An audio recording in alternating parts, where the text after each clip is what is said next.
and then I'm going to let Mia ask the first question. This is what he had to say about how he feels about Israel. And I just want to ask my follow up to you before I have her take over is how do you differ from this? The only real battle in the world today that I see worth fighting is fucking, exterminating Israel. I mean, I would sign up tomorrow and go fucking put boots on the ground and go fucking kill Israelis. That would be a great day for me. I would fucking sign up on the fucking draft waiver wherever. Give me a fucking, give me a rifle and send me the fuck over there. I truly believe that the majority of that country is evil and they're perpetuating a genocide. They've been operating apartheid. They're suppressing those Palestinians. They're attacking their neighbors. They're operating like terrorists. They're fucking arrogant, ungrateful bastards, and they need to be wiped off the fucking map. So, Dan Bilzerian, thanks. So that to me is very harsh rhetoric to hear. How do you differ as a candidate from that? And what do you think the response should be to break away from Israel? Because when you are elected, because we're going to speak it into existence, what can we do if you're a congressman to break away from that hold that we have or connections that we have to Israel? Well, it's simple. We can stop funding. I mean, but I don't think that at one point I had kind of softened my stance to where I said, okay, no offensive. But at this point, even for the last 6 months, no offensive, no defensive funding, no defensive sales of weapons. It is against the law for the United States government to sell Israel weapons because they are an undeclared nuclear power.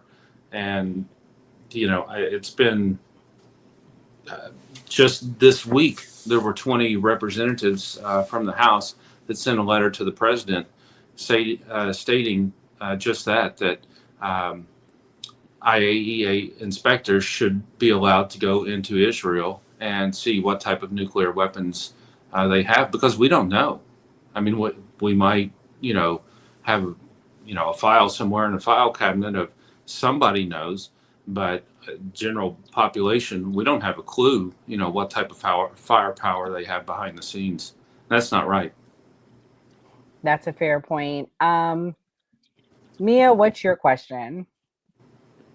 So my question would be, so we are going to speak you getting elected into existence. So after your election, once you're elected, are you willing to go up against the elderly rhinos that we have right now that are controlling not only the Republican Party, but in general, just both houses of Congress? Because right now we have a group of elderly people that are in control. They're the ones that are doling out the committee seats. They're the ones that are doing this. So it's going to put you in a position where you're going to take a lot of heat from a lot of people, especially if they need your one vote, or maybe you're with a block of people where they're 10 votes short for a majority per se. So how are you going to handle that kind of stress? And do you think you're going to buckle, or are you going to dig your heels in, double down and say, no, this is what's best for the American people? Because we need strong individuals who are going to dig their heels in and buckle down and say no. I don't care if the government has to shut down. Sometimes we all have to be comfortable with being uncomfortable in order to make the road better for all Americans and be on an America First narrative. And that you're 100% correct. And that might mean, that you're only there for 2 years. And if that's the case, that's the case. But first of all, I would never vote for anything that's unconstitutional.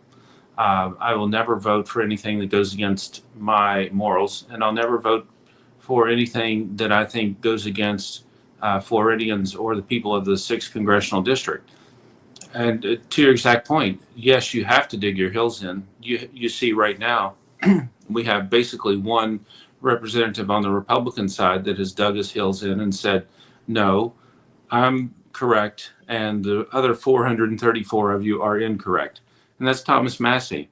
And God willing, he wins his primary next week, because that really is the model of saying, okay, I'll vote with the Republican Party 91% of the time, but if they're starting a war, if they're raising debt, or if they're doing something unconstitutional, count me out. I agree. No, I agree. Yeah. Sorry. My other question has to do going back to your district and who actually lives here. This was when your opposing candidate or your opposition announced he was running. This is what he had to say. Your opponent, this fat Jew.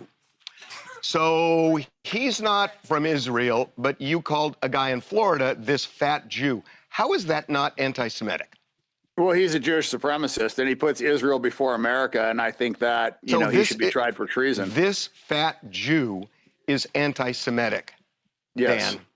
I mean that's what you say, but how about that's every single time that's what I know. I don't say it. I know he it. literally talks about how Muslims are lower than dogs. So is that Islamophobic? Yes. Yes. Yes, it is. And that wouldn't be, that's not appropriate for him to say either. If he had said that. But he does all the time. And he tweets that. And he's a senator. Are you anti-Semitic? No, I'm not anti-Semitic. I think that, that's kind of a made-up term. I think the Palestinians are the real Semites. Term? Yes, because if you look at what a Semite was is. Was Hitler anti-Semitic? What's that? Was Hitler anti-Semitic? Like I said, it's the term is focused solely on Jews, but actual Semites are the Arabs, and Palestinians are Semites as well, and they actually have more DNA lineage to that.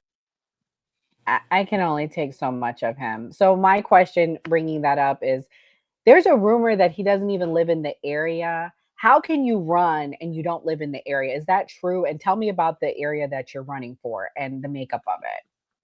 It's 100% true. Dan lives in Las Vegas. So under the Constitution, it says that you have to live in the state in which you represent. So what Dan has said is if he wins, that he'll move to Florida. Doesn't mean he has to move to the 6th Congressional District. Right now, Randy Fine does not live in the 6th Congressional District. He lives 100 miles south in Melbourne Beach. Closest point is Daytona, which is 95 to 100 miles away. So you don't have to live in the district. That's in the Constitution, but you do have to live in the state. So Dan would have to move from Nevada to Florida in order to represent Florida's 6th Congressional District. As far as the makeup of the congressional district, this congressional district on the coastal side starts at Daytona Beach, goes up about 60 miles to St. Augustine beaches, so just to the south of St. Augustine, and basically goes over to the middle of the state, all of Putnam County, so very rural area, about half of Marion County, which is known as the horse capital of the world, down to where I live in Lake County, and then over to Volusia County, where Daytona Beach is, and then right in the midst of everything is Flagler County. So, Flagler Beach, very historic area. They're celebrating their 100th birthday this year. So there's a lot of rich history here, especially being so close to St. Augustine, literally on the outskirts. But the demographic is much older. And this is a conversation that I had with Dan before he announced that he was going to run. I said, Dan, you have to understand the people here. The average voting age in the Republican primary, and this was a conversation that I had with Nick also yesterday. The average voting age in the Republican primary is 57 years old. I don't care if you have 30 million Instagram followers.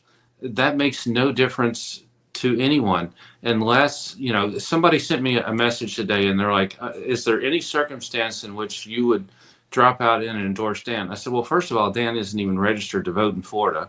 And secondly, Dan hasn't even filed the paperwork to run in Florida. He's filed the federal paperwork to form a committee and raise money, but he hasn't filed the paperwork to run in this congressional district. I've already collected the candidate petitions to be on the ballot, so I'll be on the ballot no matter what, and I don't have to pay this time.